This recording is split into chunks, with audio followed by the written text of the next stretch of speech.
Hey buddies, welcome to AmassGames. My name is Simon. Today we're looking at Aeon's End Shattered Dreams. This is a review of this small box expansion. You will need another box for Aeon's End. In this case, obviously the New Age is where it initially came out with. I have played New Age, but I haven't owned a copy of it. I haven't got a review or video out for it. But I have been mixing it in with the Outcast content, which you saw the box for there a second ago. And let me tell you what's in this particular box.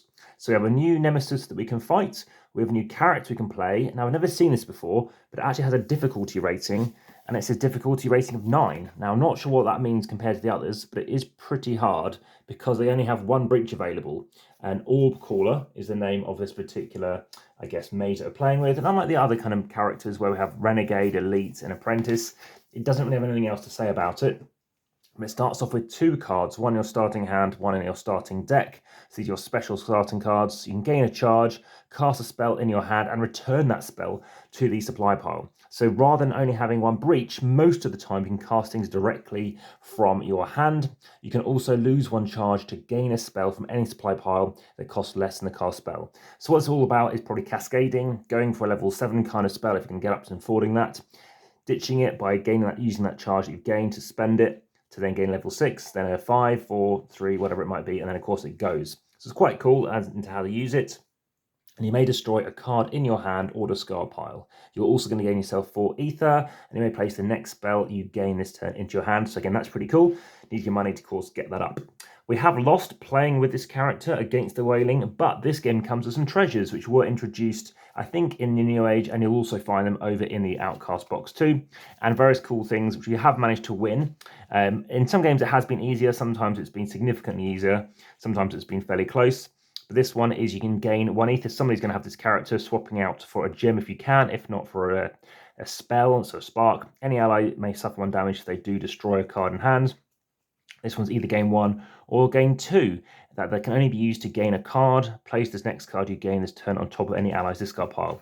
So there's a level 1 treasures. This one you're going to assign it to your market to a certain card, but it's specifically at the start of this game, set this next to the supply pile that costs 4 ether or more. When a player gains a card from the start supply, they're also going to get a charge. So you need to make sure it pokes out so you can see what they're going to get.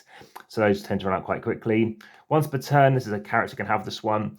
During your main phase, when you gain a charge, any allies draws a card, so that's fun. Once per turn, so that's very good for this particular guy. Once per turn during your main phase, you may reveal the top 3 cards in Nemesis deck, return them in any order. Can be good, but then they generally all come up anyway. And of course, with 3 players, you can chuck in an extra treasure from, say, Outcasts. So you start off with 7 power charge tokens as well. You also have a very cool target token. So when this one unleashes, the player with the target token gains 2 cracked oinks, which come onto on Onyx. That player passes the target token to the player to their left. This is going to keep bouncing around. There can be multiple unleashes happening. So you're going to get this card. When it's destroyed, return it to the supply piles. Keeps going to coming back here. Gain 1 ether, so you can spend it as 1 ether. Or return this and up to 1 cracked oinks in your discard pile to its supply pile. So that's quite good. However, when these runs out, you're also going to have other issues such as you're going to be suffering 1 damage instead, which does happen. In a couple of games, you've had that happen. You're also going to get some specific cards for the this over here too, so we'll come on to these cards in a second. The player with the target token gains 3 cracked oinks instead and place them on top of their deck. That player passes target to the left, unleash, remove 1 power token from shatter. So various other things that can kick in. And yeah, we can have a look into the other ones too. We've got Ghostly Stalker. Any player suffers 2 damage and gains 1 cracked oinks as well. Okay, so I'll come back onto what Shatter means, but basically there's some special things that work with the Wailing. Unleash, if Shatter has 5 or more power tokens, the Wailing gains 1 Nemesis token, otherwise move 2 power tokens from Shatter. So setup, we will actually have a power token, a special Nemesis token on here already. We tend to use these ones rather than those kind of green tokens instead. So depending on your player count, you also have power 8 in this case for a 2-player game. If you're playing solo, it's 6, 10 as a 3, 13 as a 4. And again, I have played this only so far as a 2 and a 3. So for each Nemesis token the Wailing has, Gravehold's going to suffer 9 damage. It's all about keeping this without having those Nemesis tokens on them. Then the Wailing gains 1 Nemesis token. Do not discard this card from play, instead add 6. So now it's going to keep triggering more frequently, and you have to keep an eye on that. That's why we needed those treasured gems. So what else do we have here? We haven't talked about other stuff. So we have the Sonic Skin Wing, remove 1 power token from Shatter. We've got Magma Skin Wing, so it deals damage to this minion. That player goes against oinks, then we get damage. So we're going to do 3 damage. We're going to have the shrapnel skin wing. The player with the most correct points in hand will suffer 3 damage. The player with the target token deals 3 damage as well. And you can see there's various stuff going on. The player passes the target token to the left. The player with the target token suffers 3 damage. I've got SD, obviously, for Shattered Dreams. We've got other cards you can play with. Gain 2, deal 1 damage. So that's quite cool. 1 or either or. We have Cash Glass, gain 2. If there's a Cash Glass in the discard pile, you may destroy a card in your discard pile. Relative Conduit, attach this to any player's breach. When a spell is cast from this breach, the player who casts that spell may return it to their hand. Of course, great for Nook. Instead of discarding it, if they do, discard this. And lastly, we have Will Weaver Relic. It costs 7 though. Gain 2 charges. After the next time you activate your ability this turn, deal 3 damage. So tried out that one as well. Haven't really stuck to using those cards too frequently. But let's talk about these ones. So Storm Vapors, deal 3. If there's another Storm Vapor in any player's discard pile, focus on any player's breach, better than more players. Deal 1 damage, focus on any player's ally's breach, potentially better than more players. Cast, so this is for Mantra of Strength for 3. Any player focuses their closed breach for the highest focus cost.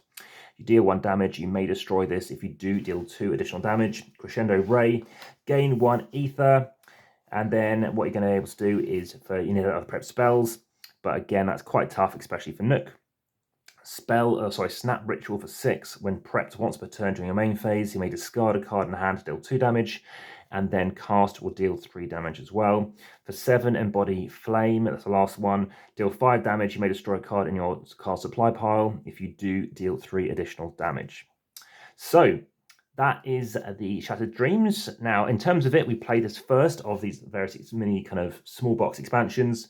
It was nice trying out a new baddie. It was quite difficult. It's nice having these treasured gems just to flood us with some hope. And of course, we did manage to win with them. So it has been a tricky one. It's been good and good value from that perspective. The fact it comes with a new mage and a nemesis and this kind of token and stuff too, and some spare power tokens, which isn't necessarily a bad thing, but yeah, it's, I guess, good to have. It's tricky to know, do you like chuck it all in the same box again or not? Skinwing's quite a funny name too, but yeah, enjoyable. It's quite a weird kind of, I don't know, moustache thing going on here too, which reminds me of something else. I'm not sure what. Obviously a bit Tony Starky. But yeah, I highly recommend you check this one out. It's a great kind of small box expansion, and I'm very glad I tried this one out, and hopefully you'll enjoy it too, plus the other expansions that I'll be bringing to you too. So please like, subscribe, and hit the notification bell, and speak to you soon. But enjoy the game, and that's that. Back to the table.